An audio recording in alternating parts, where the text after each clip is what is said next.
Hey guys, this is your boy Culture, and welcome to At Brunch. I want to thank everybody for coming on today, and allowing me into your home, and I'm just so grateful and would so have you to have you guys around and listen to me and allow me to entertain you.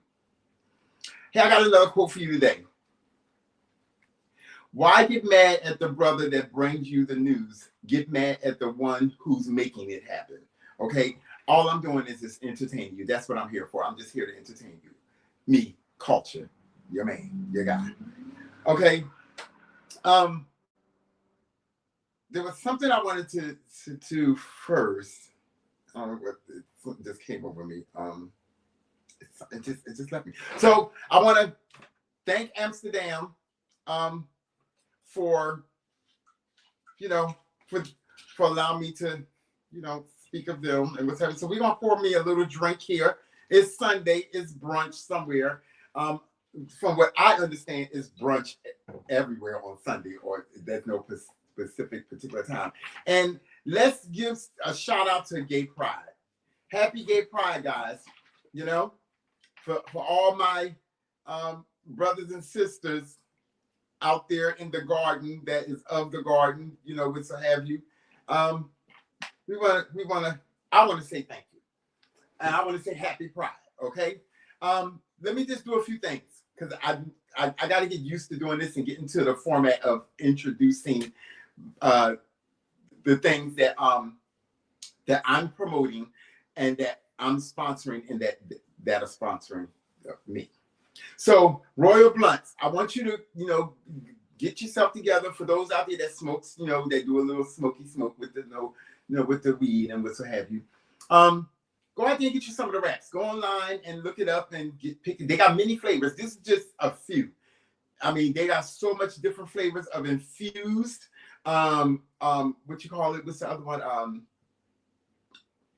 It's infused flavors and infused with other stuff. Yeah. That's just three of the flavors there. So go to royalblunts.com, www.royalblunts.com. And also you can add them and pick what you like, have it ordered, have it mailed to you, at the convenience instead of going in the store. You might, I'm not sure if they're in the storage yet, but you can give it a try and look and see, or it may say online where particularly they are. Then next, I want to advertise my new merch that will be coming out. So this is just one of the things that I want to give you guys heads up on, that you can eventually, once I get everything together, and yes, I'm doing big things. I'm really heading in that direction. But once I get things together, I'm going to start selling hats, shirts, hoodies, and I'm going to look into doing jackets since the winter is coming. So I'm trying to work out something with, I guess you would call it a printer. Is that what you call it? A printer? Okay. So somebody that does printing and whatever the case may be, because some of it I want stitched on the shirt, just like it's on the hat. And then some of the shirts I want them, like I want that 3D kind of look on the shirts and on the jackets, or maybe the shirts and the hoodies. The jackets I kind of want stitched maybe on the back or maybe the front, I'm not sure. But nevertheless. And I'm gonna do some coffee cups, and I'm gonna also do some glasses, typical glasses that you can have your cocktail in when you're at home. And I'm starting to notice and seeing people also when they're out and about, like when I'm out having drinks and what so have you, a lot of people are, they're bringing their own cups or own glasses to the bars and what have you. I guess, if they're regulars, the bars will let them, do that, what so have you. It's cute. I find it to be cute. But happy Pride, guys. So, and also go to Foxy Tenders, okay, which that's Foxy with 2 X's, and go on her line, www.foxytenders.com, and look at her infused, and also, what you call it, her gummy bears. She got cereal, and it's, it's all infused with things, things to get you happy, okay? And then for those of my boys, I just want to say, and my girl, happy Pride, okay? Y'all know what that, for those that know, you know. Okay. Now, I worked all night last night. I really didn't get to bed until around about 3, 4 this morning because I was up. Remember I told y'all guys yesterday I had an issue with uploading pictures. I could do the videos. I had figured out how to do the videos, but I was having trouble uploading the pictures. Well, I worked all night last night up until 3, 4 in the morning until I figured this thing the heck out because it was just working my nerves. And I was like, I want my show I want it to grow. And when things grow, you want them to transform into something, good and better. So I wanted to have I want y'all to see what I'm talking about. I mean, not only just me holding another phone up to the camera, because I think that is so tacky, but you got to start where you can start at. And I don't knock nobody. If you starting from the bottom, baby, start from the bottom, because I started from the bottom. And all my day ones next, within a year from now, or I'm gonna say in the next 6 months from now, this is going to change and be so much better, and it's going to have so much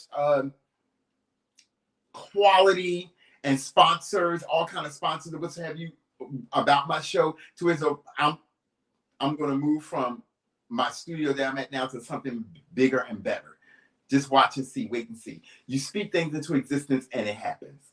Okay, so I figured out how to upload pictures and what's have you. So now I'm going to give it a try there, and I'm so excited because this, I've never been computer savvy, guys. I've never been. Let me tell you something. I have accepted the fact that I am what they call an old head, but I'm a young old head. Okay, I'm not no pop.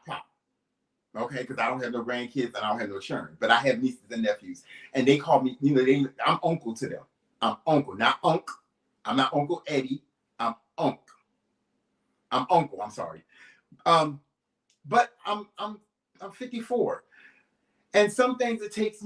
I came in. I watched the computer era be born. I watched all the technology eras be born. I was there. I was there for the beginning of rap. So learning this and learning how to, do this and do that, I had to YouTube it and figure it out and watch it maybe 2 or 3 times to get the gist of it. But I got it, and here we go. So I'm going ahead and play the first video, and this is going to be the first thing that we're going to talk about. But if you notice, the topic of my show is called Strange Fruit. And if anybody knows what strange fruit is and where it comes from, please put it in the comments for me. I want to get you guys involved and interact with my show. And this is very important for anybody that is Black. Also for the ones that's white that are very into learning about the Black race and Black history. I mean, I think there should be no one that lives in America that is a descendant from the beginning of America, whether you white or Black, that doesn't know about the term strange fruit. Okay, then I will elaborate more on why did I name my show today Strange Fruit, and then also I have other names down there too. We're going to get to all the tea today, honey. Okay, and also I'm going to throw in there. We're going to get to Tasha K too. Okay, I just have to get there because I've been hearing some things and seeing some things that I'm like, woo, honey, she is something else, honey. She's good comedy though. I ain't gonna lie, she's good comedy. So I don't mean no shade by anything that I say. You know what I mean? Hello, Tasha K, how you doing? I mean no shade, but you are made for news, okay? And I'm just gonna give the news because that's the news that I report. Okay, so here go the first thing. And I hope you guys enjoy it. And I'm quite sure you guys seen it, of course, but Play basketball? Can you shoot like jump shots? Maybe one day. I'll teach Can you. you? I'll teach you. Really? Yeah. Awesome. Yeah. Thank you, Tony. Thank you, brother. Much appreciated. All right, man. You like Balenciaga? Let me rewind this back. 2 Chainz, how you doing? What's up? Hey, buddy, how you doing, man? I'm doing good. It's nice to meet you. Nice to meet you. What's your name? I'm Optimus. Okay. My name is Tony. Tony? Yeah. Really? Yeah. Nice to meet you, Tony. Nice to meet you too, buddy. Hey, can you Awesome. can you play basketball? Can you shoot like jump shots? Maybe one day. I'll teach Can you. you? I'll teach you. Really? Yeah. Awesome. Yeah. Thank man. you, Tony. Thank you, brother. Much appreciated. All right, man. You like Balenciaga? I got an outfit for you. Really? Yeah, I got an outfit for you. Awesome. That's cool.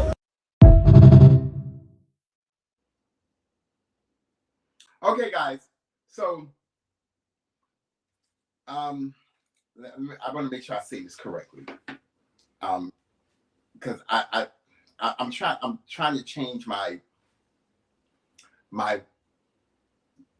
language and some of the things that I say to make sure that I am politically correct and also humanly correct, if that's a word. It's going to be a word today. It's a new word that I added to the Ebonics. Okay, so Elon Musk. I'm not a fan of the person. And correct me, help me out, guys. But the businessman and the things that he's doing is amazing. Now I'm going to safely say, and all this is alleged, I don't know. We all can pretty much guess that he's not doing all this. Like, he's not that savvy, I don't think, to build a robot, but he's rich enough where he can pay other people to do these things, and then he buys the blueprint or whatever the case may be. All this is alleged. This is just my guessing. I'm not stating that anything that he's not actually not doing these things. I'm just saying I don't think that he's that. With that being said, what he's done is amazing. That robot takes me back to the movie I, Robot. Okay?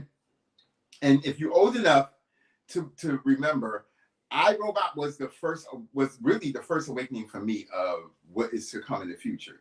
The Jetsons was really the actual format. Like, the Jetsons were the blueprint. I'm that old. I'm that old by the Jetsons. Okay? And the Jetsons had everything that we're seeing that Elon Musk is doing. It was the Jetsons. Only difference is that the Jetsons had flying cars. Okay? But this whole thing with the robot and 2 Chainz, because that was 2 Chainz talking to the robot. I didn't know 2 Chainz name was Tony, but that was 2 Chainz. And when he mentioned Balenciaga, the robot didn't know what Balenciaga was. But he understood that he would like to be taught. He asked Tony, basically, oh, so you can play ball, you can shoot hoops. I mean, the robot is that intelligent enough to know to have an actual conversation. Another video I seen was when the robot was serving drinks at the bar. And actually, when somebody at the bar wanted to take a picture, and the robot just turned around and did this and got ready and posed for the picture. I mean, I feel it was a gay robot, because the pose he did was very much giving me sweet tea. Okay, but the whole moral of the whole thing is that the world is changing, and it's changing quite fast, and we're moving into the future. We are the future. We're in the future right now, and we're getting further into the future. And with the robots and the way that the self-driving Tesla cars and it looked like it was a bus, like I saw in the video the other day. It's so much that he brought out that it's like it just took him to a whole nother platform. Now, when I say I don't like the person, because he also can possibly be a dangerous man. Because of the amount of money that he has and the amount of money that he's accumulating and the things that he's doing, and eventually I visualize that these robots are going to be doing police work where they're not going to have emotions. So I want you to think about this. When Donald Trump said immunity to the police, to every policeman, I also think of the robots. That if a robot eventually becomes a police, like a dog, you can, if you harm a police dog, that's like harming a human, actual police, a human police. You can go to jail, you can serve life in prison, possibly even get the death penalty for killing a police dog. So imagine if the robots become police and you damage a robot to where so it is not able to function anymore, you might end up in prison for that.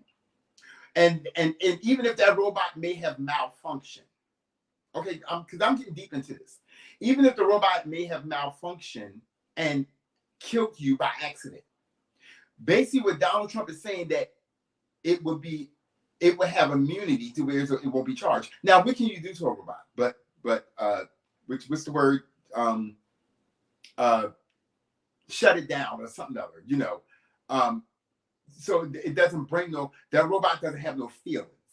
But to a human police, male or female, they have emotions and feelings. So for them to know that they would never be charged or prosecuted for killing another person, it really scares me, guys. And I think y'all really need to take a step back to all my people out there that I know and the ones that I don't know, that is considering voting for Donald Trump. Look, I'm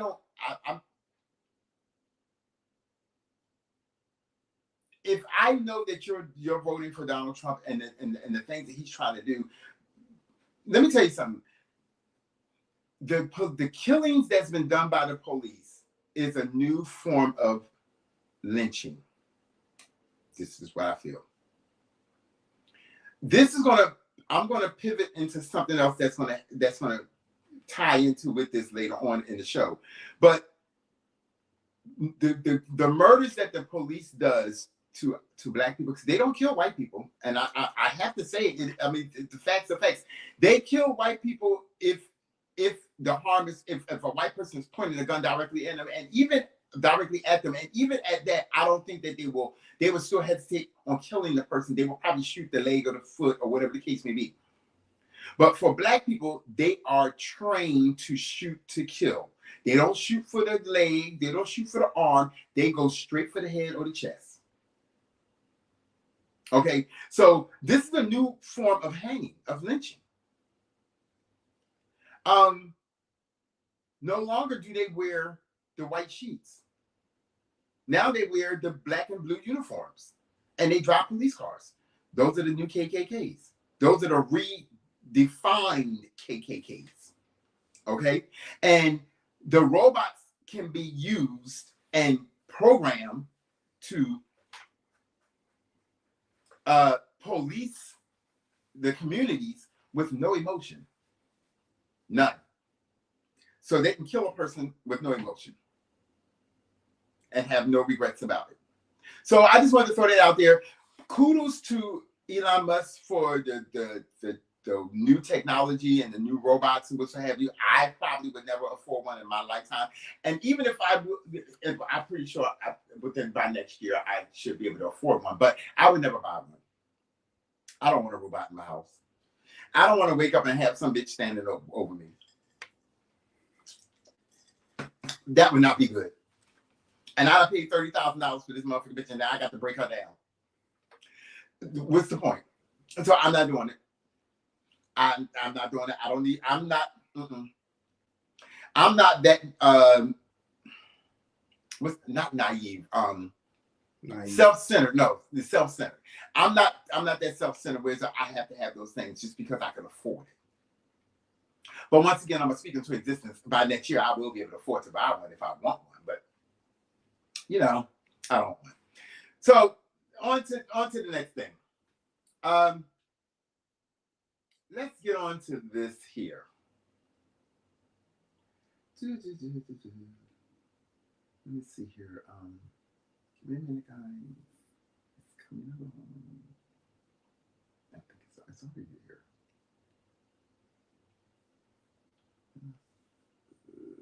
No, but let's come out of that. So, guys, I'm gonna wait, give it a couple minutes to see if a few people will come on.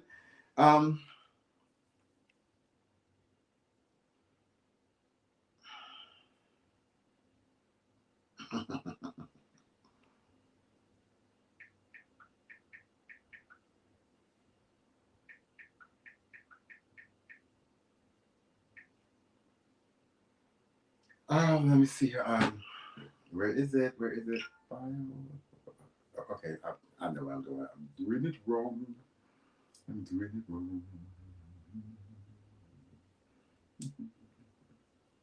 Okay, document. Let me see. The last one is.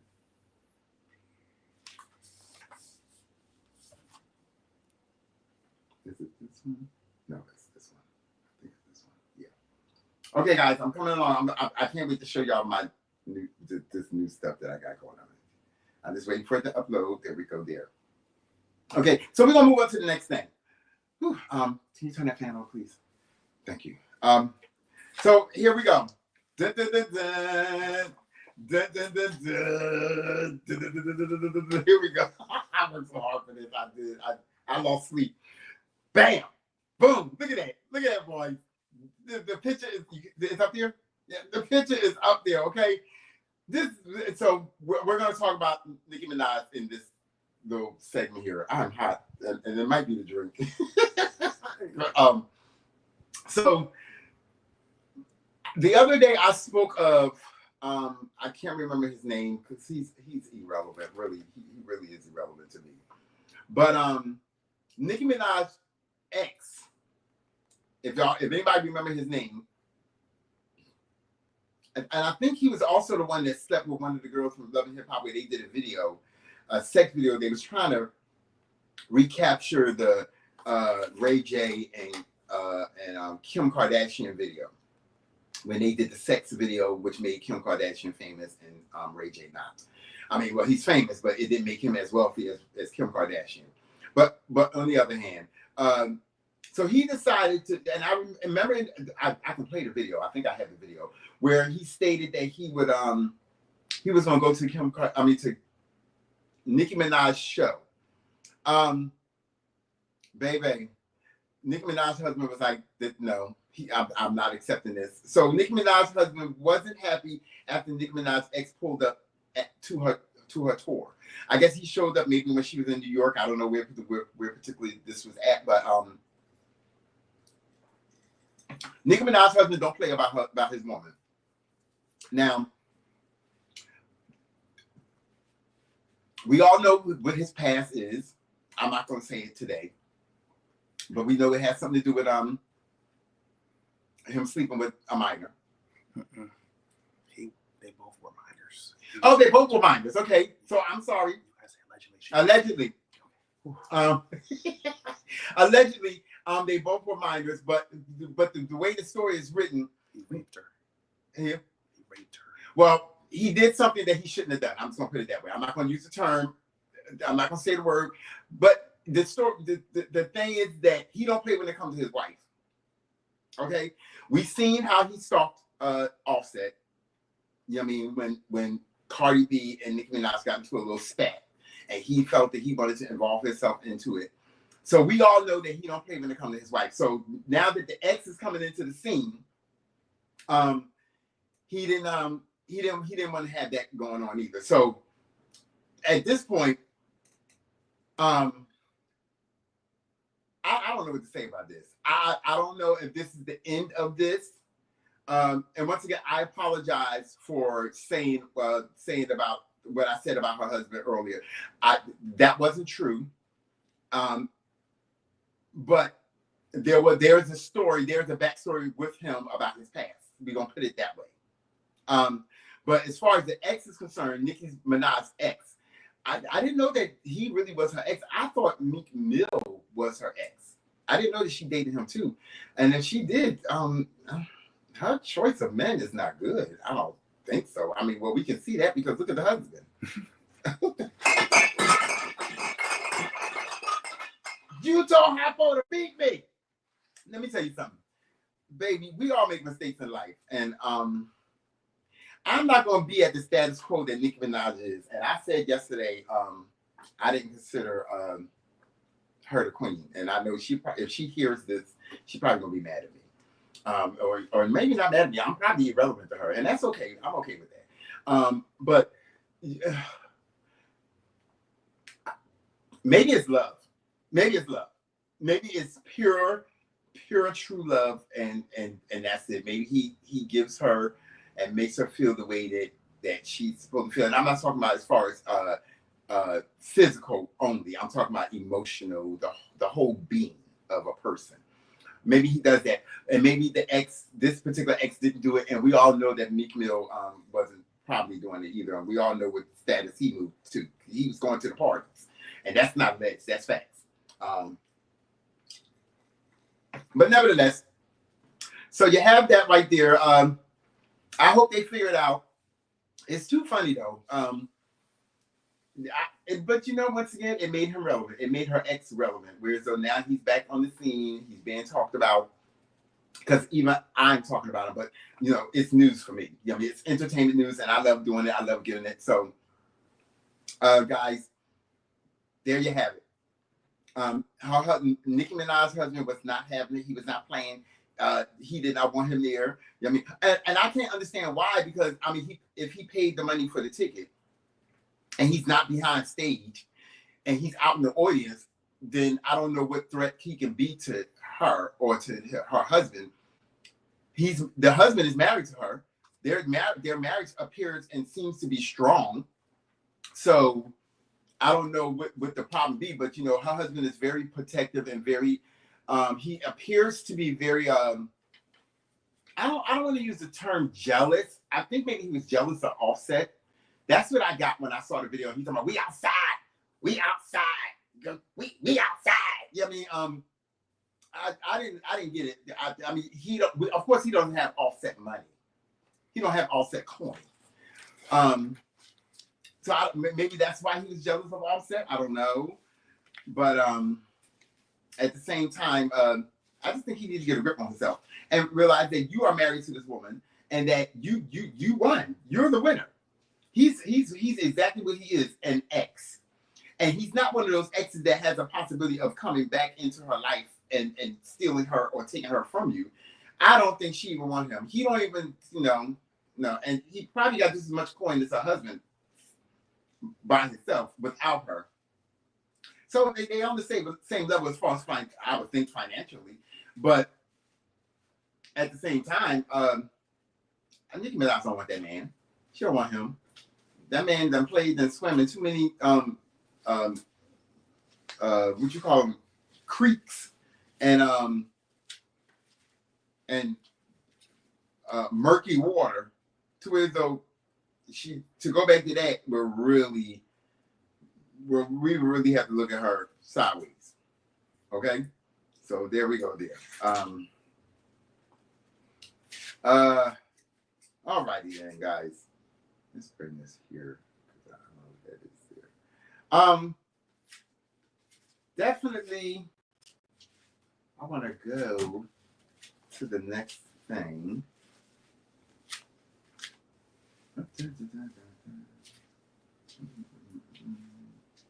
Okay, guys, like I said, I don't have a videographer, so I got to do this by myself. Let me see here. I'm going to have to take this one down. Yeah. Okay, and that. Okay. We're in the rap realm, right? So that's what we're going to be for a little bit. I'm going to go ahead and pull this one here up. Let's see. Mr. T.I. All right. I fucks with T.I. As far as when I say I fucks with him, I have every album that he's done up to maybe the last one where he said, I think it looked like it looked like a cover from The King of New York. I can't remember the name of the album. I can actually, let me pull it up, guys. Okay, let me pull the name of the album. Let me see here. Damn, Nat. I don't know who the hell this Nat come from. Don't you hate that, guys?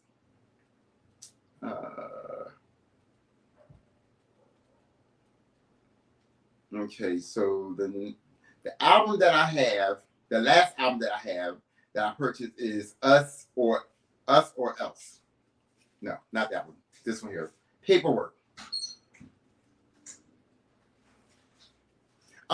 It's called Paperwork.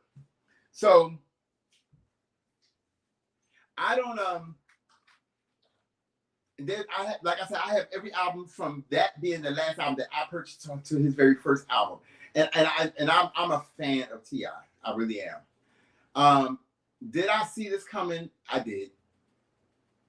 I didn't see it specifically him saying exactly what he said, but I did see it coming. Did I am I surprised? No. I'm not surprised. Hold on, guys.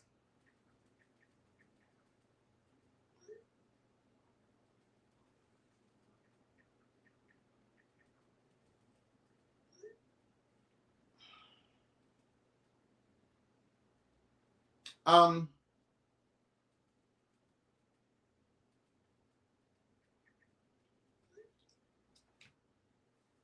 but I feel that now, once again, now that he has gotten this money, this settlement,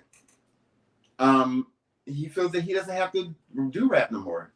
Maybe he's gotten bored with it. You know what I mean? To me, a true artist, and I'm gonna say this, a true artist like the Michael Jacksons, the Prince, the Aretha Franklins, and what have you, they never give up. They never stop doing something that they love to do. Because then, to me, I feel like now that you got this close to $100 million settlement that you got, that really solidified you. So, like, was he really not that rich prior to the settlement? To him and his wife together. I mean, I knew they were rich. I figured that they were rich, but this here, seeing him saying, "I do not need the money anymore," you know, T.I. announces that he's retiring.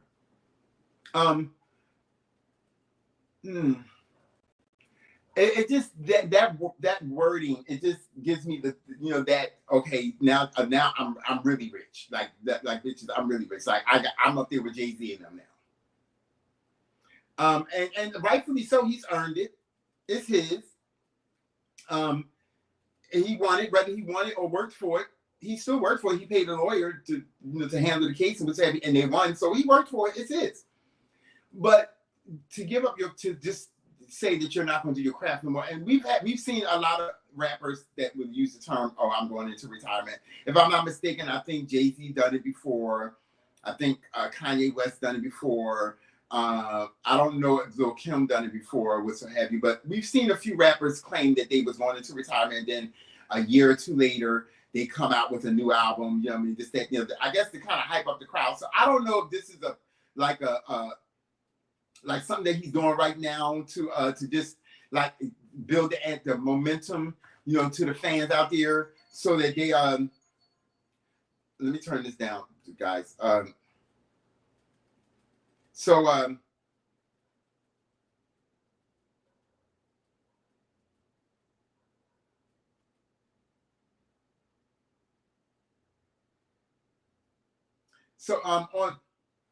that they to build the momentum, so that, you know, to build the fans up, make them long for the next album. I don't know if that's his reasoning for doing it, but like he said one time before, and he said it many times, that he's the king of New York. He said it in many of his albums and a few of his songs. I mean, the king of, I keep on saying New York, the king of Atlanta. And now he's stepping aside, and I guess I want to say that that I don't think that this is all his doing. I don't think so. I think it's a collective of things. Part of the money, and part of it's time for you to move aside and make room for somebody else. And I said yesterday, I think that the room is being made for Young Thug. I don't think that Young Thug is going to serve any time for this. Like T.I., like Murder Inc. Remember, because Murder Inc., they all went through this.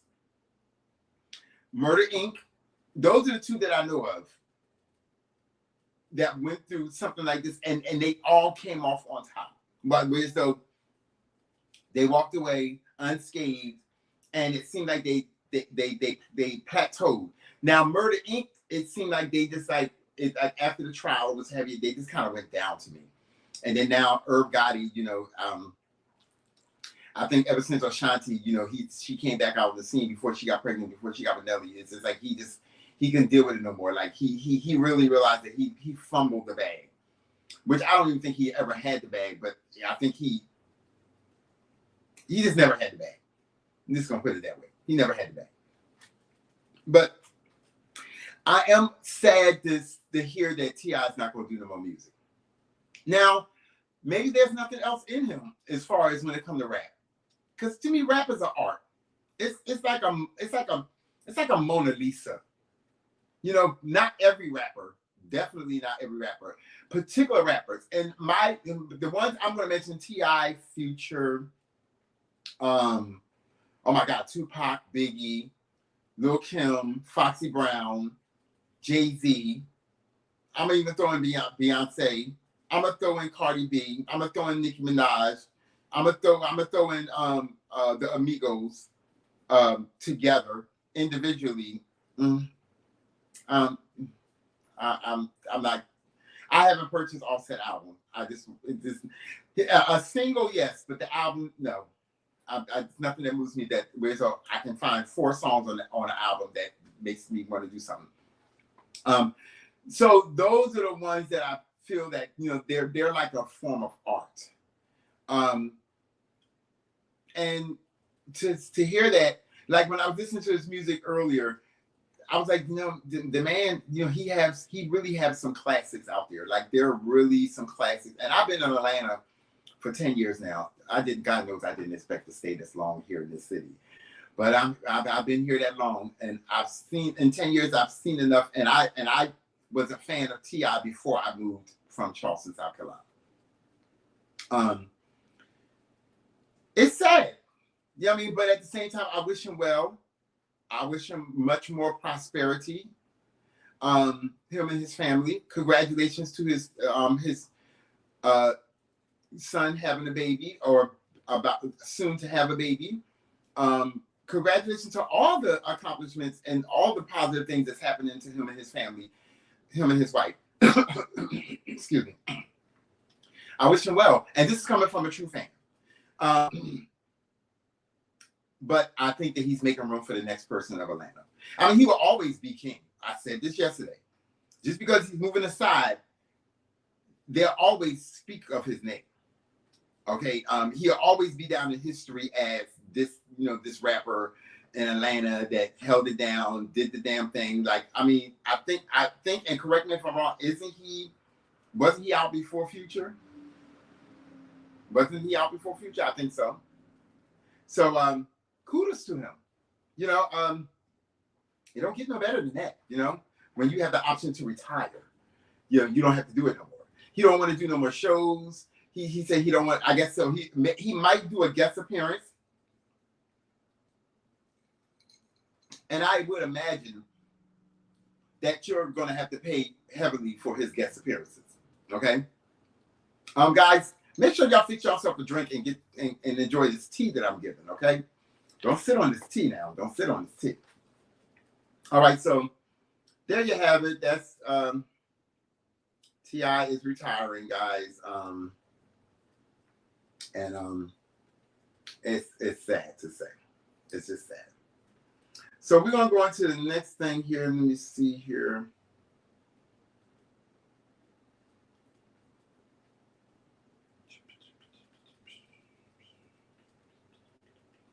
Okay, here's a little fun thing. I'm gonna play this, and then I want you guys to give me your thoughts of what's going on. What's going on here, okay? Days. I ain't bathed for 3 days. I ain't gonna hold you, bro. I didn't feel like bathing. Fuck that bathe. Bathing's for busters. Like, I don't know about y'all, but sometimes my ass itch and I ain't bathed. I might scratch it and smell my finger. Y'all don't scratch and smell your finger when nobody looking. You laughing because you fucking know it's fucking true, you nasty booty scratching, finger sniffing. You know you sniff your finger after you scratch your off. You telling me none of y'all scratch y'all ass and smell y'all finger? That's what you telling me? That none of y'all scratch your and smell your finger? And And that's what you're telling me. That's cap. You human. You inquisitive. You want to know how it smells. I know you do. I know you do. The cap that come out your.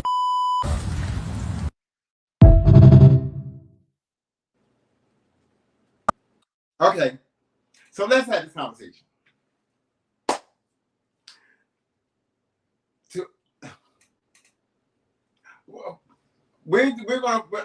I'm gonna first say this. Anybody that's out there that said that they ain't washing 3 days, unless you're homeless, okay? And I'm not saying I'm not giving homeless people a pass, but I mean they have to deal with the options that they have, okay? But if you're an able-bodied person and you have the means to bathe, you have the necessities, you have all the things that you need to bathe,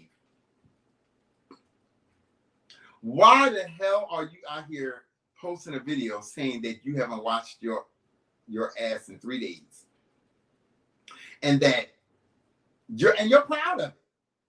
You're proud of it, and just to think that there is some female out there that will still sleep with him in those 3 days of not bathing, and let him run up in her raw. I mean. I can't make this stuff up. This is the stuff that I see when I'm scrolling through and I'm looking for commentary. And I'm like, when I seen this, I said, oh, I got to talk about this here. Okay. So once again, you're out there fishing. I hope to God that he's fishing for himself. And I hope to God that he don't throw the fish back in the water. Because if he got ass smelling hands, now you done contaminated the fish, and then when the fish go back in the water, the fish gonna contaminate other fish, and now the other fish gonna smell like ass too. And then now they're gonna be down when the next person go out there and go fishing and catch that fish. Now they're gonna be frying some ass tasting fish of his ass. I'm just saying. You know what I mean? People, oh my gosh, like, are you kidding me? Are you? And then he gonna try to draw other people in and say, so you, and I'm quite sure there's other people out there, so he's not the only one on the planet. Never in my life have I ever thought of not washing for 3 days and then gonna sit up there and stick my hand in my butt crack and then turn around and smell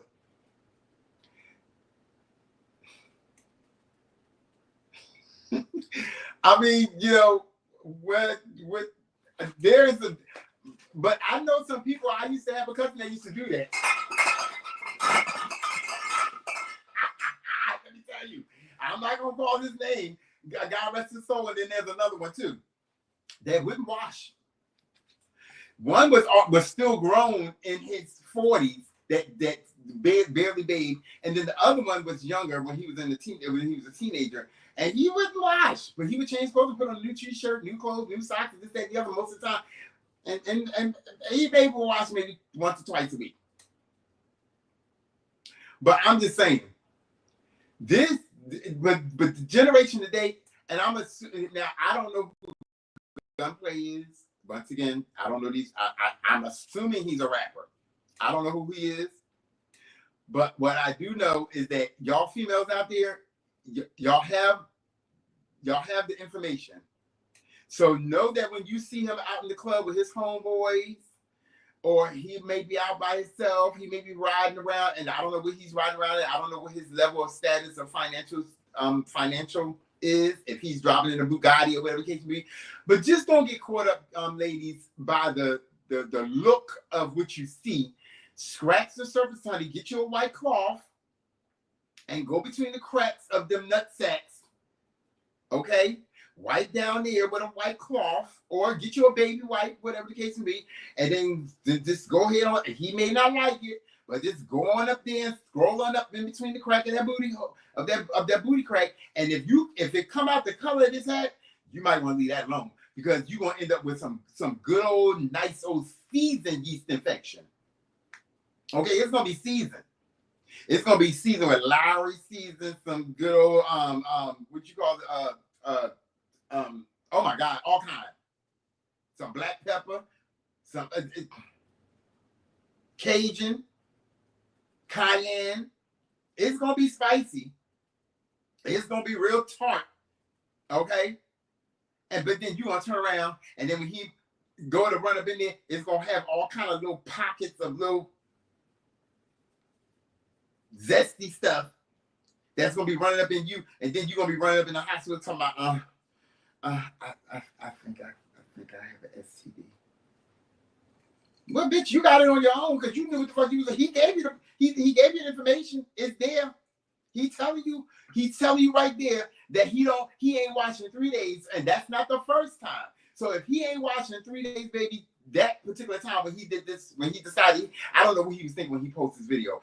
And you know, and I read the comments, and some people, they made perfect sense. Some people said, and I'm gonna read one of the comments that the person said, because it was a good one. You cannot make this stuff up. You just can't. You just can't.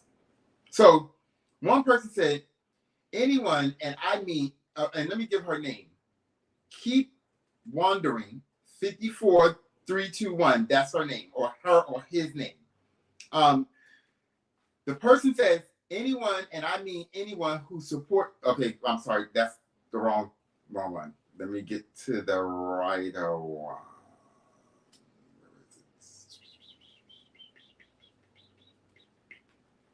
Basically, what they were saying is that there's a mental issue going on. I thought I took a picture of it. Where is it? Well, basically, they were saying that there's an issue going on with him, because you got to have some sort of kind of mental issue to sit up there and say something like that there and then post it. Like, really? Like you thought about it long enough, and you thought that, and the message was heard loud and clear by me. Okay, it was heard loud and clear by me that you don't wash, that your booty crack and your nutsack and probably the brim of the head of your Peter is all zesty. It's all Cajun. You know what I mean? And I don't know about anybody else, but I don't do the Cajun. I don't do the Cajun. I ain't got time for it. Let me see if I can find the comments, because I got to read one of those comments. One of those comments was very good. Let me see. Let me put it in here. What was his name? What's his name again? Moneybag. Money something. What was it? What was it, guys? Is it Gunplay? Okay, Gunplay. Let's see what the people say. Okay, I guess this is him. Is that him? No, that's not him. I can't find him. Maybe this is him here. Well, that looked like it's him, but I don't know. But that was on the shade room. So nevertheless, it's just not good. That's not a good look. But once again, I'm not surprised, because there's a lot of people out here, especially heterosexual men, that, you know, would change underwears. I've even been in groceries. I've not in grocery stores. I've been in like corner stores, and I've seen guys like him will come in, and you can look at him and tell that they didn't wash. You can just look at them and tell that they did not wash. Okay, and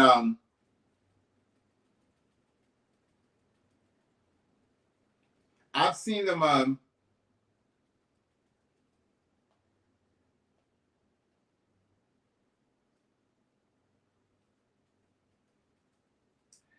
I'm trying to find, I really want to find this thing here. Let me see if I can find it, because I think I reposted it.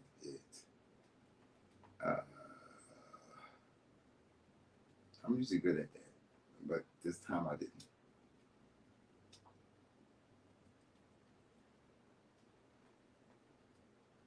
No, I didn't.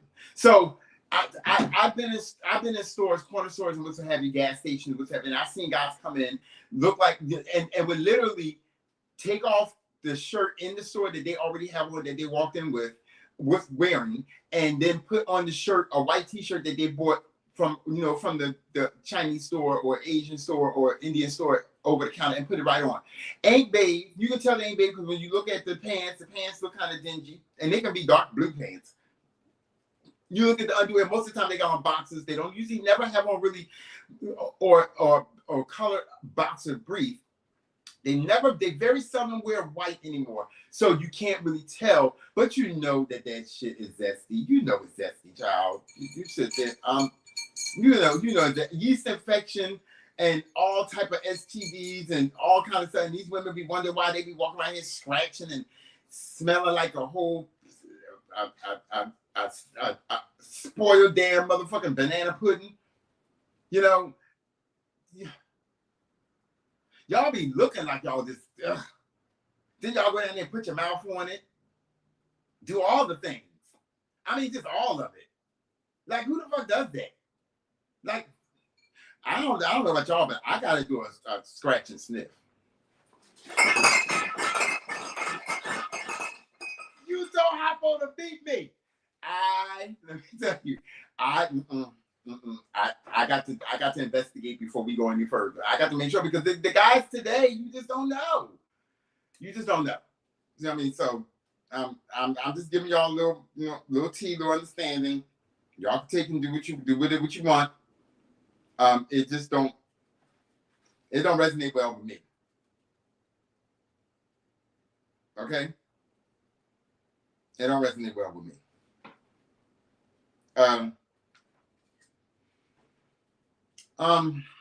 But yeah, guys, that's what he said. He said that he don't bathe. He ain't got time for that. That is not his thing. That is not something he needs to do. But y'all love him. Y'all love him kind. And y'all also don't mind, catching all kind of gonorrhea and syphilis and catfish and brim and all kinds of y'all just be I'm talking about the females. The ones that are grimy like that. Yeah. Y'all know who you are. Okay, so I'm gonna go to the next one. And this one here, and we're going to be, like I told you, right now we staying in the rap realm. For now. So this is old school versus new school. Old school rap back before the cussing and the talk about killing and all this stuff here versus the new school, which was the new school then, which is you know who the new school and versus the old school. And it's not a verse, but the new school and the old school. You will know who they are. Okay, I'm going to go ahead and play it, and then we'll have a conversation about it, okay? Okay, I'm waiting for it to do what it needs to do. Guys, I'm gonna tell you something. I'm so excited. People that push the narrative and say that Tupac, he wasn't a lyricist. Okay, but hold up. Tupac is a lyricist. See what I'm saying?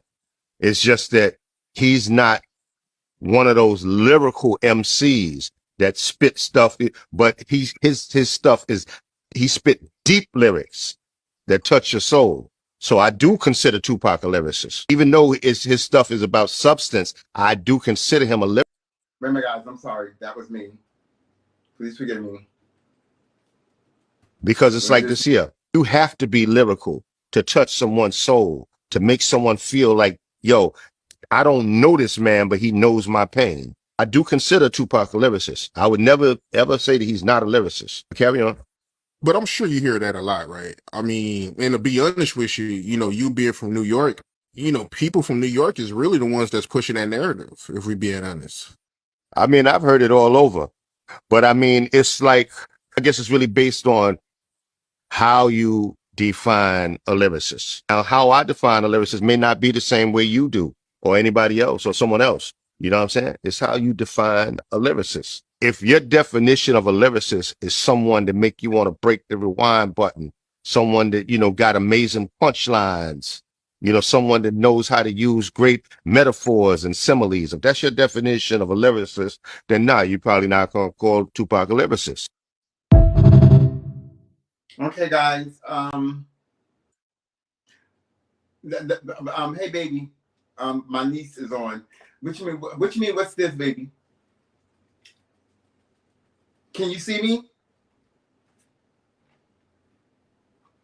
Let me see what's going on, guys. Let me see. Let me know what's going on, Brianna. Can you see me? Is that what you're talking about? I'm not sure.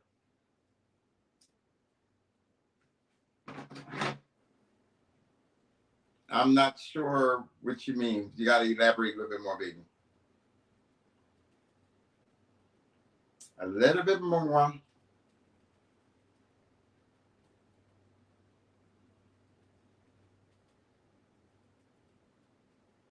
I am trying to.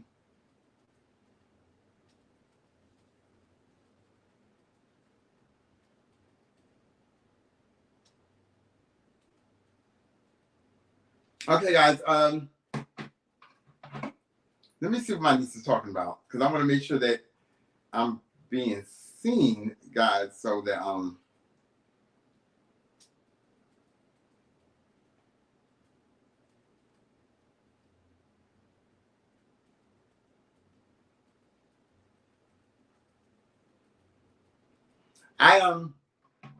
I hear is Mexican music out there. Mexican music. Let's put the banner at the bottom. Is it there? What did I do? Comments. Can't post comments to someone to some destinations. Show. Okay, there we go. I agree with Big Daddy Kane. Now, mind you, Big Daddy Kane to me he's like one of the godfathers. He's like one of the founders, okay, of the early beginning of rap, like when rap was born. Like when Big Daddy Kane came out, rap was still a toddler. It wasn't in teenage years yet. Okay. It was he's not that far from the Sugar Hill Gang and Curtis Blow and Fab Freddy and all them other stuff. You know what I mean, he's right there with Salt and Pepper and Spinderella, but he's not that. He knows what he's talking about. And Tupac was a lyricist. Like Tupac spoke knowledge. He made you think. He made you feel what he was talking about. You know, he made you understand where he was coming from. Like when he did Brenda Had a Baby, or Brenda Has a Baby. That was the beginning of teenage pregnancy. You know? Guys, I'm sorry. I almost spilled my drink, honey. We can't be doing that. That was during the time of teenage pregnancy, when teenage pregnancy was new.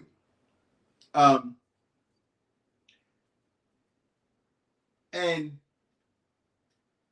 you know, let me see. That was really probably around the time in the era when my niece was born. Yeah, maybe a few years before her. I mean, because my sister, she was 17, 18 when she got pregnant, but she was a part of that. You know what I mean? It's just he spoke knowledge, and he made you think. He made you feel. You know what I mean? Like it made me learn about Tupac. Who was Tupac? Where did he come from? And that's the way I felt about also moving fast forward.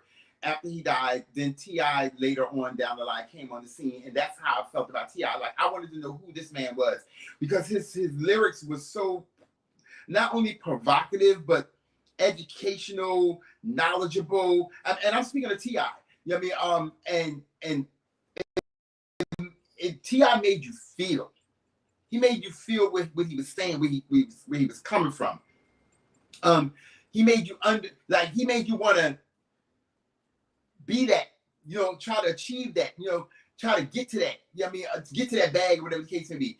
And that's what Tupac did. And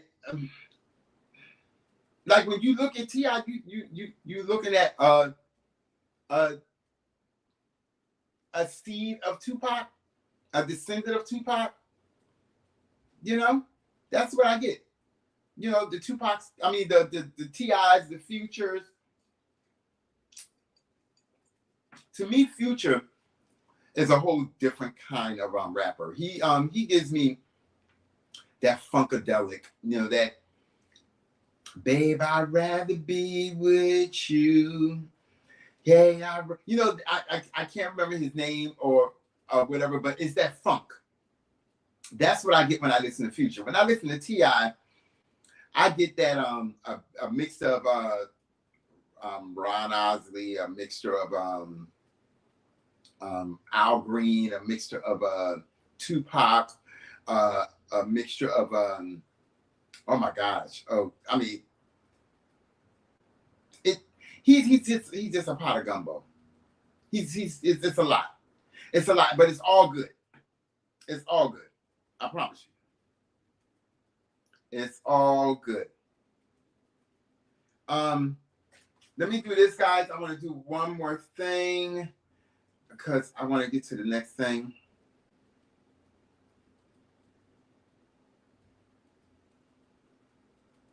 Maybe it's right. And once again, condolences to Wanda. Let me get her name together. Wanda Smith, the comedian, Wanda Smith. Condolences out to her family.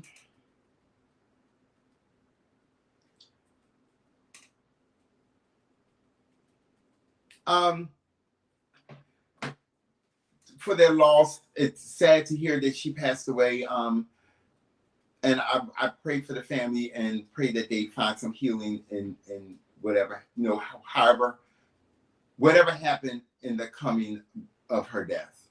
I don't know if that was worded right, but I mean all sincerity when I say it. But nevertheless, I want to get to this next thing because I want to talk about this. Give me a minute here, guys.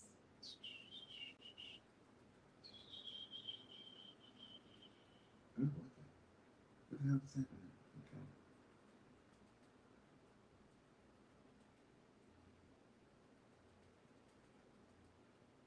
What? That just keeps on. Ah.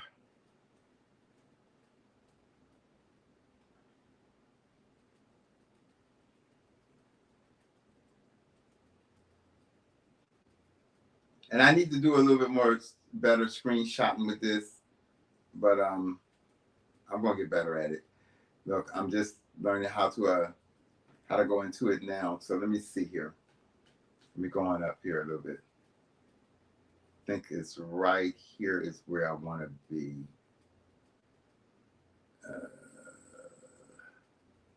Right there. Okay. Let me do this, guys. How she said okay.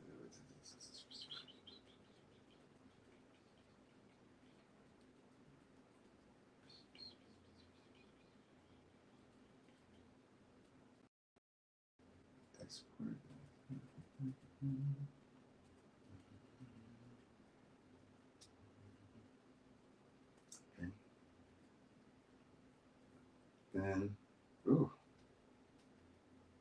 Okay. Alrighty. Let me tell y'all something, honey.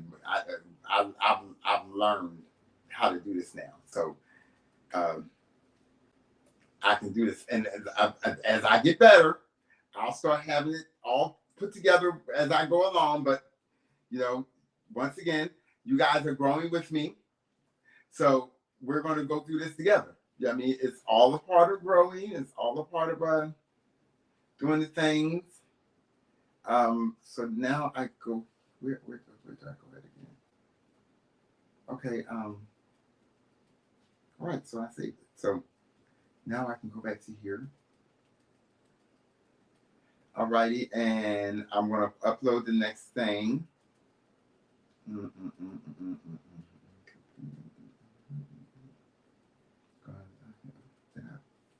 There we go. Okay, it's loading, guys. So once again, get ready for my merches. You know what I mean? For my merch. I got a few more to put down here, but y'all going to get the gist of what I'm trying to say. Okay, guys, y'all know who they are? For anybody that knows who they are, please put a 1 or a thumbs up in the comments. I would really appreciate it.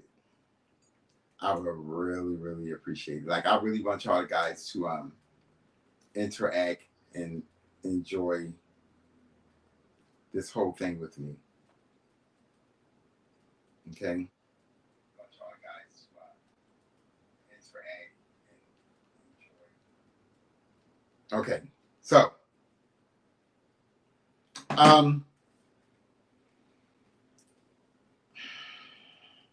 salt and pepper. I spoke on this yesterday briefly, but I didn't have I wasn't able to pull up the pictures. Now I can pull up all the pictures that I need to pull up.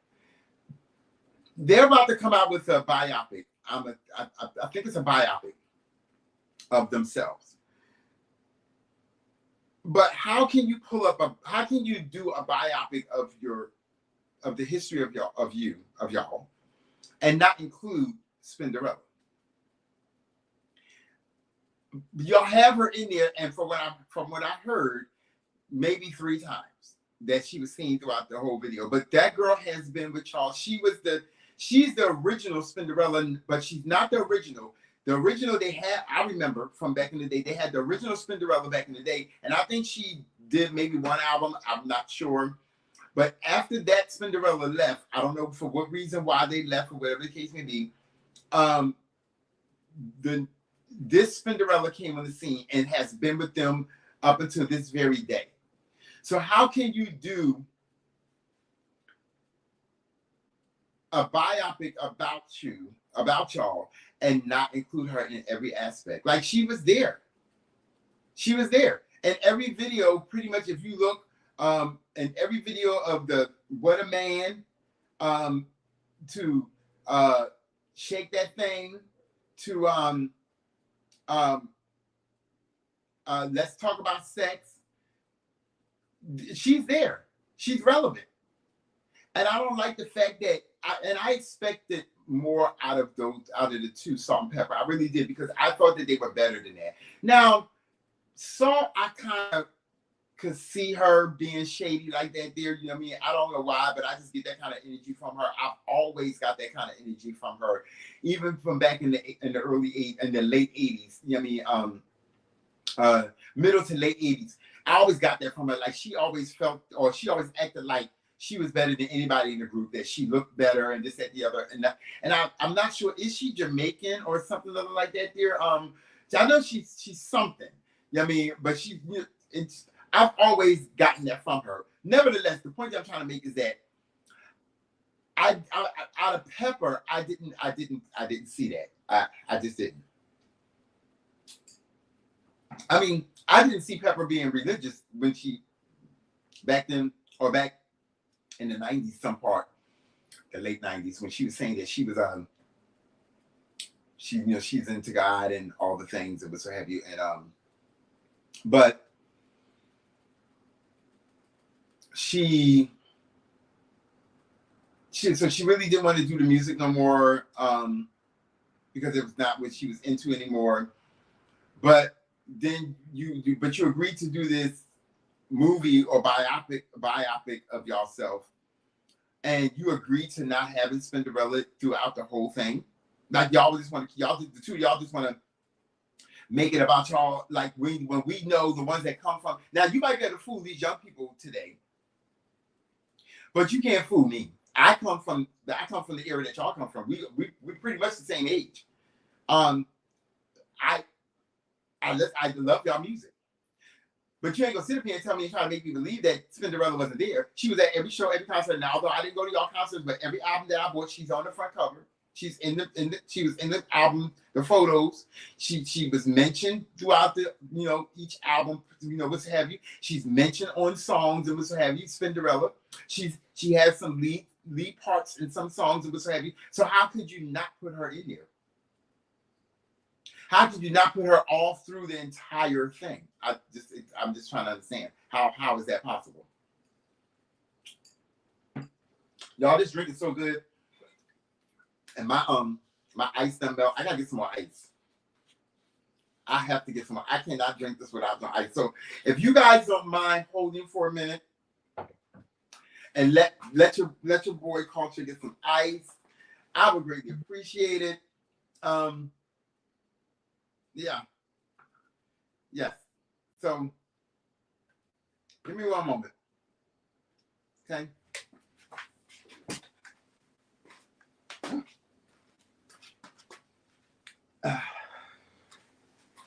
I need ice.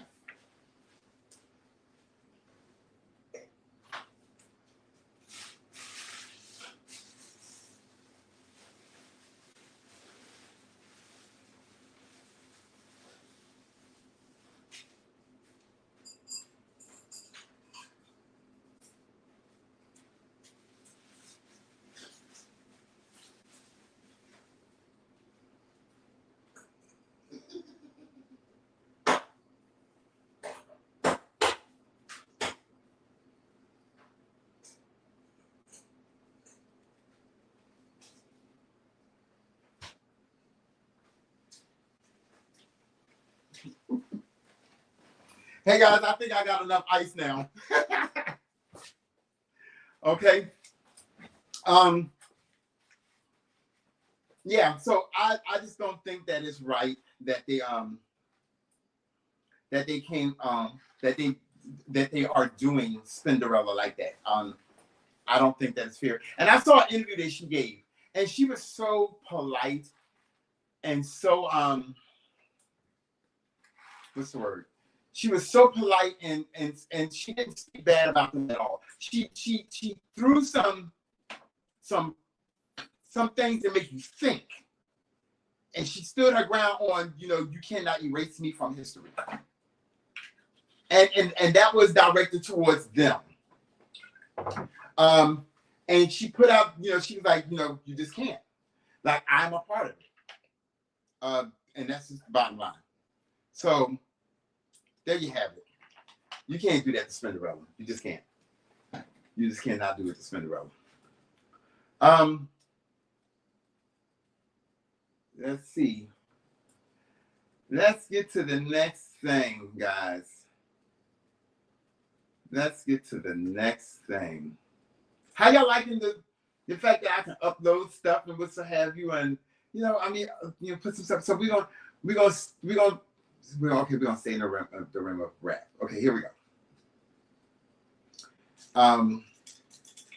Remember I was talking about Tupac and the Godfather, one of the Godfathers, Big Daddy Kane, saying that Tupac was a lyricist and what have you. Now, remember I mentioned about Brenda Got a Baby and what have you. So this is where this was Tupac's the way that he explained. On that video you made when that girl had that baby in the dumpster? Yeah. What inspired you to make that song in that video? I was reading New York Post when I was doing the movie Juice, and it was this story. It started out to be this big story about this family who died because they didn't have heat and they left the gas on. Everybody died except for this girl. She moved in with her cousin, second cousin.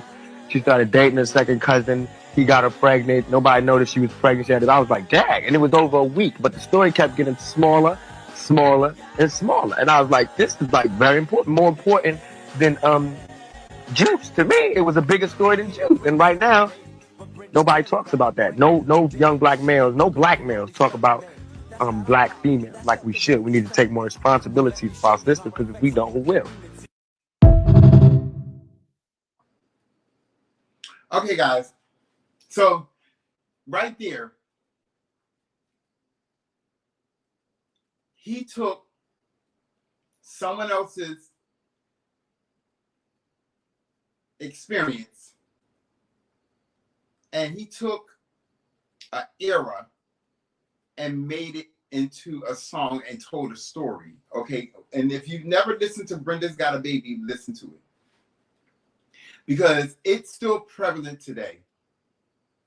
It's still, there's still young girls out there getting pregnant by family members, being molested, even by, older men being molested. And yes, you know, it takes two to tango, but at the same time, if you are a 20-something-year-old person and older, and you run into a 16, 17-year-old person, you know damn well that you should not be, you know, doing the things that grown people do with a 16-year-old and you in your 20s. Even if the girl wants to do it or the boy wants to do it, you're not old enough. I mean, they're not old enough. So, you know, he told the story, and that proved right there that he's a lyricist. Because he took a story and he made it into a song, and he put out a message, and the message was understood, at least by me. At least by me. It was understood. I think that Tupac was a GOAT. Tupac was not one to be played with, and I feel that they had to get rid of him. Like, I hate to say that, but it was just foul what they did to him. It was foul, you know. It was wrong. It was wrong. Okay. On another note, I'm going to put this here. I want to talk about this.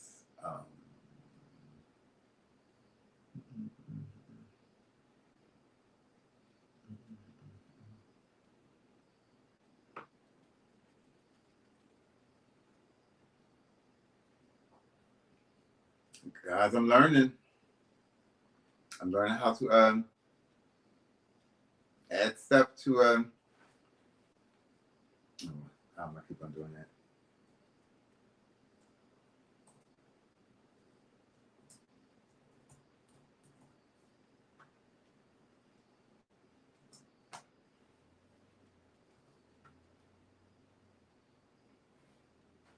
Okay, you know, close that out. And go here.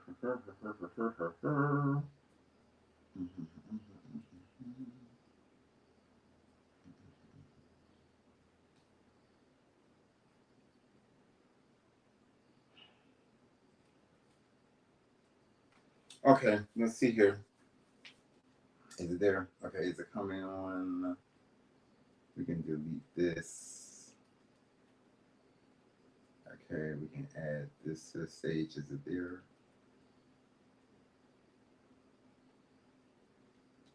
Will it not let me? What is it not doing?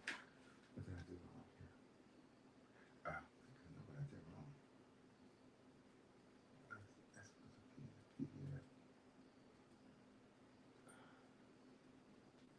All right, guys, I'm trying to get this.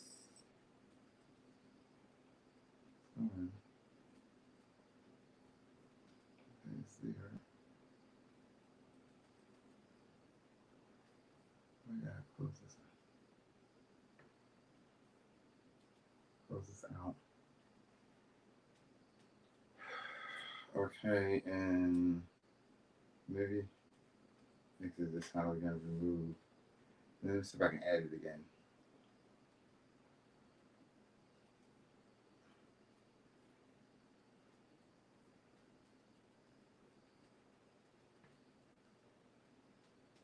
And there we go. Okay. That one can go away. Here we go. So, Damon Dash says Jay-Z was morally wrong for making Best of Both Worlds album with R. Kelly. Now, I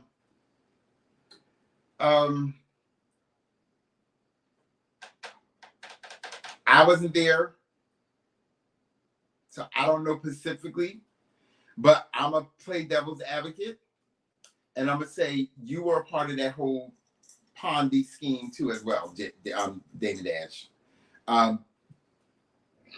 In this article, it says that you didn't agree to it, but you were there. That should have been the moment when you should have just severed all ties. If you didn't agree with it and you was going with Aaliyah and you knew that that R. Kelly, he being him, was that he was married to Aaliyah, then you knew that you had to make a decision. Now I don't know if this was.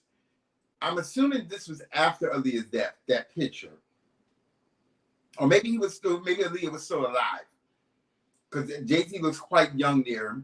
R. Kelly looks quite, and Damon Dash looks scrumptious right there, but he don't look scrumptious now. He looked like that dude that didn't wash in 3 days today. But the fact that you knew this, yet still you proceeded on, and at that point you should have been like, you know what, I can't do it. If you're willing to go that far and do that, knowing what this man did to this girl, knowing that what he's doing out there was heavy at that time when he was out there, then at that point you should have severed all ties and start making preparations to get out the business. But you stayed in it. So to me, you're just as guilty as the other two. If you're going to place blame on them, you have to accept accountability for yourself. In the interview, because you acknowledged that you was dating Aaliyah and you was or you had dated Aaliyah. I don't know if she was dead yet, but you, bruh, that was you. It was all you. It was all you. Okay. So you played a part in it too as well. I mean, that's just facts. I'm going to move over to the next thing that I want to mention, and this is some education for my people, especially the females.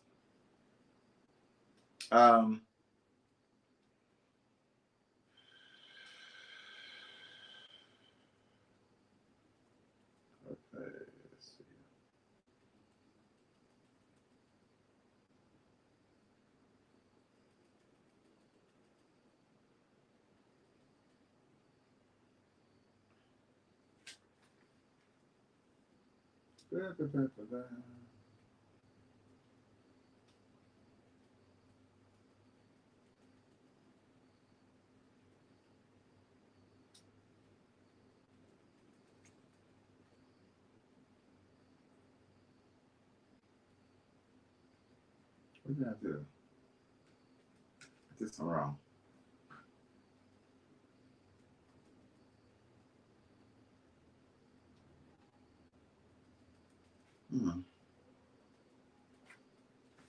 What's on here?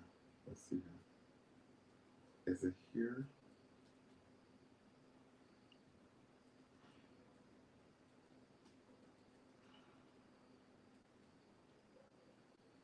Okay, there we go. So I'm gonna go ahead and play this and let you guys listen to it. So boom, imagine this. You're packing for vacation, right? And somebody is trying to tell you what you can and can't pack in your luggage. They're like, ooh, no baby suits, too revealing. Oh, those shorts, they're too short. That's high key what. Okay, there's another video out there. Give me a minute, guys. The other one is this the same one?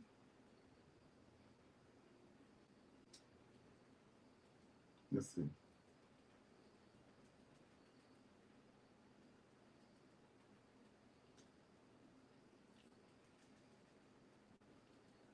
Basically, what she's talking about is Donald Trump. Okay? She's talking about Donald Trump saying, you know, about the abortion things and what have you. And he basically was saying that, you know, you won't be able to do the things, you know, you can't wear this, you can't wear that. It's just too much. It's just way too much. Guys, bear with me. I'm going to play this because I want to enlighten y'all. So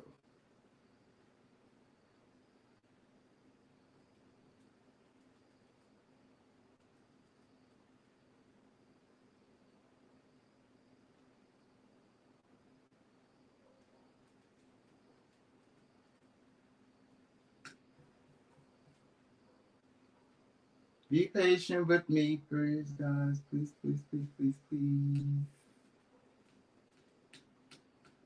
Desktop. Okay. Sure.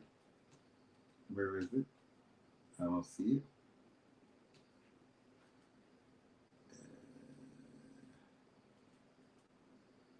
That's not it. Where is it? Maybe that's it. Okay. Okay.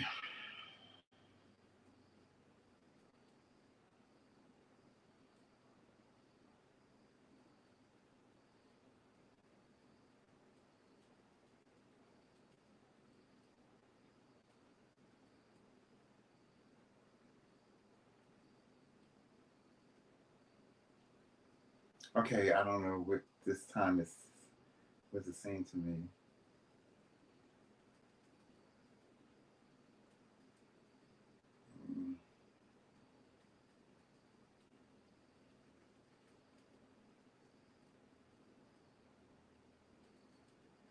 Is it there? So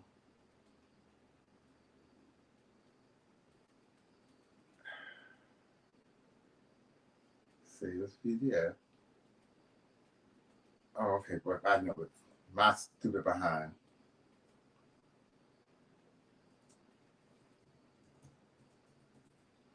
I'm getting it together, guys.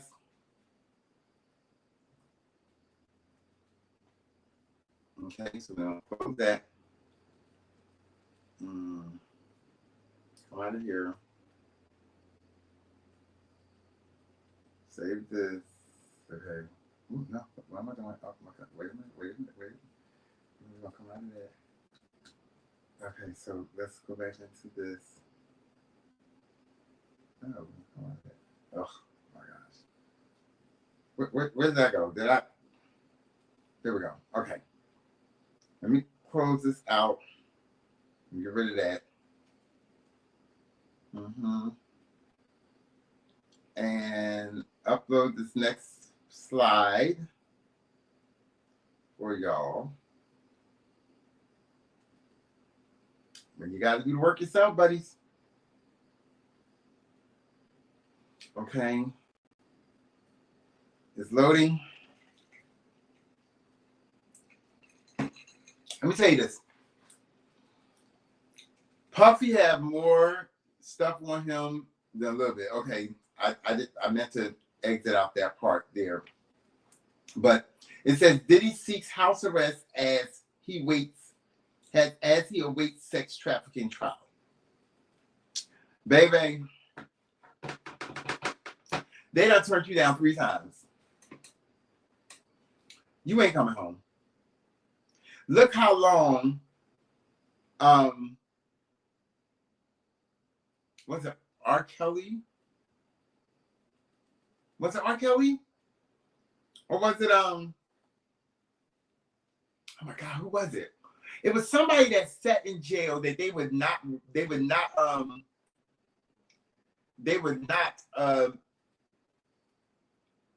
let them out at all. Until the trial. I want to say Young Thug and I want to say R. Kelly.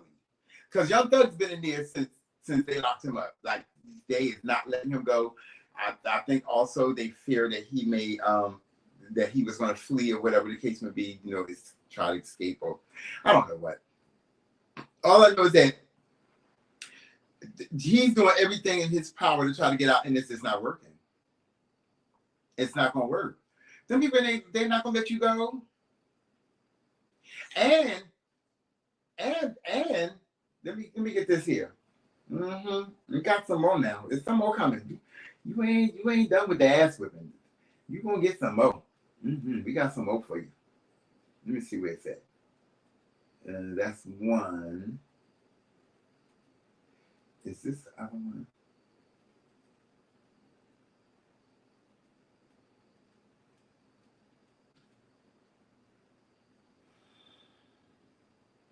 No, that's not it. Let me see. Where is it? It's something about he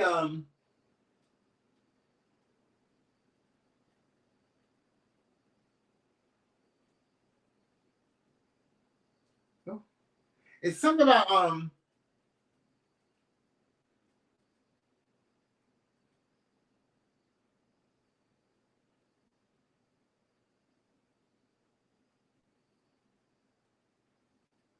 something about Tupac, and I saved it. I gotta find it. I gotta find it, honey. Where is it? It's somewhere in there. Guys, I know I gotta do better on having my stuff in order here. I know I do. I know I do. Oh, there you go.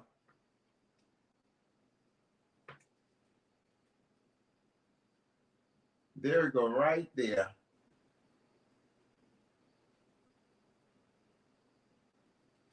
Mm-hmm. Mm-hmm. That's top. Let's come here. Let's do this. Where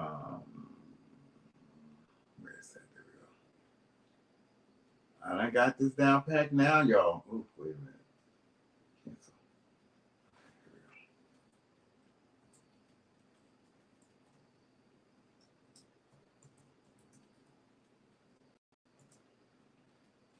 Here we go. I keep on doing that. There we go. Exit out of this. Exit out of that. Come out of there. Come here. There we go. Right there.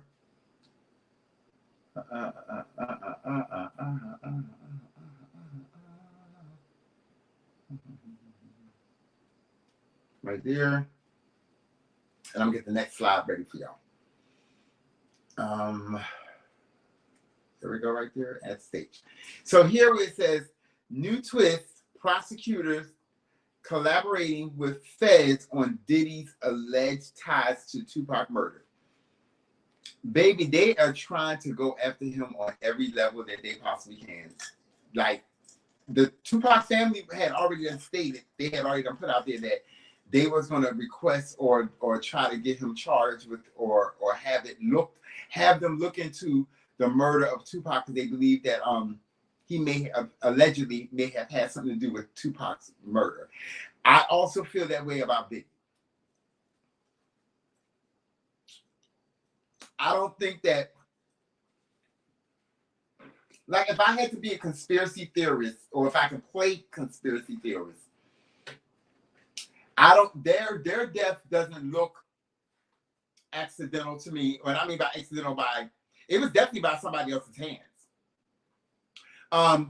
But it wasn't like it was orchestrated.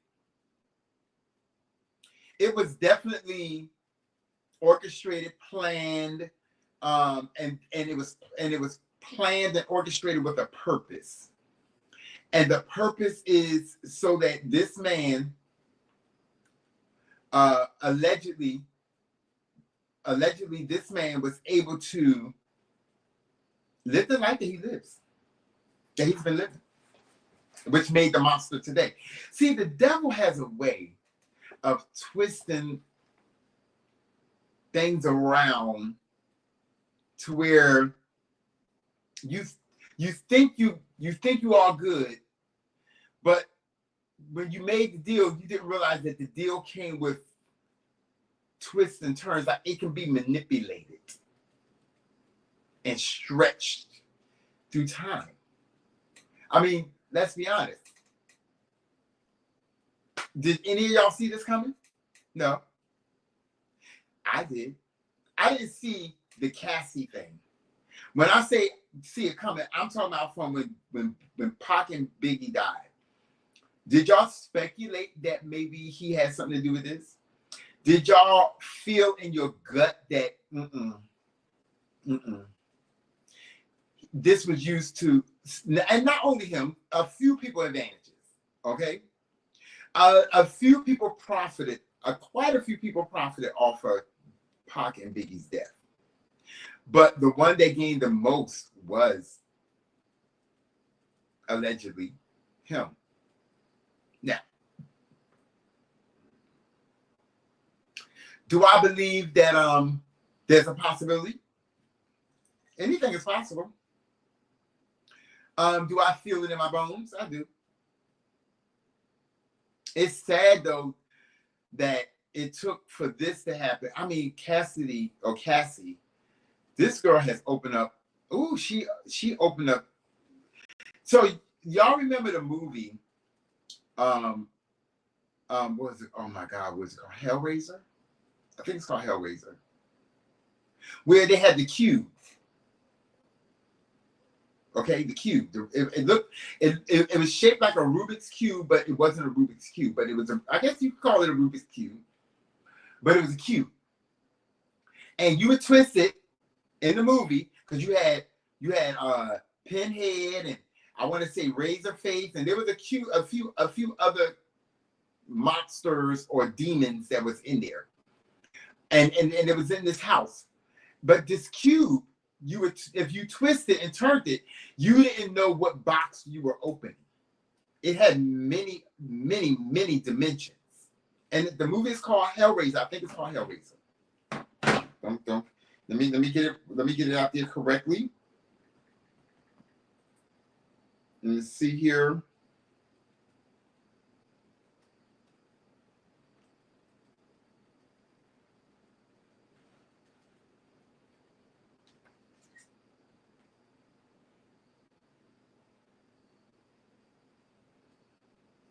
Okay.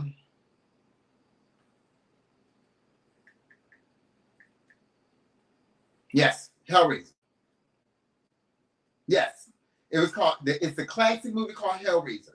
And y'all remember the characters, Pinhead, that's the one I remember the most. And I want to say the other one was Razorface or something other, and then the other one was like a chainsaw, whatever. But it was they were something else.